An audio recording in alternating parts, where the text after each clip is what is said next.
இன்றைக்கி ஒரு ட்ராயிங் பார்க்கலாமா? 8 பாக்ஸ் வர மாதிரி லைன் போட்டுக்கோங்க. அப்புறம் ஒவ்வொரு பாக்ஸ்க்குள்ளேயும் நான் பண்ணுற மாதிரி ட்ரா பண்ணிக்கோங்க. நான் பண்ணுறது ஸ்பீடாக இருந்தால் பாஸ் பண்ணி கூட ட்ரா பண்ணிக்கோங்க. கலரிங் பண்ணணும். ப்ரஷ் பென் வச்சு நான் கலர் பண்ணியிருக்கேன். உங்ககிட்ட வாட்டர் கலர் இருந்தாலும் பண்ணிக்கலாம். இதே கலர் தான் பண்ணணுன்ட்டு இல்லை, உங்களுக்கு பிடிச்ச கலர் பண்ணிக்கோங்க. கலரிங்லாம் முடிச்சுட்டு அவுட்லைன் கொடுக்கணும்.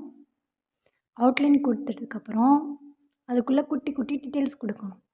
கண், மூக்குலாம் போட்டுக்கோங்க. நான் ப்ளஷ்ஷுக்கு பிங்க் கலர் யூஸ் பண்ணியிருக்கேன்.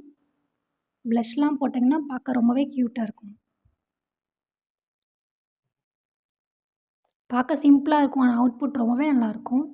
இந்த ட்ராயிங் பிடிச்சிருந்தா என் சேனலை சப்ஸ்கிரைப் பண்ணிக்கோங்க. இந்த ட்ராயிங் எப்படி இருக்குன்னு கமெண்ட் பண்ணுங்கள். உங்களை நான் அடுத்த வீடியோவில் பார்க்குறேன்.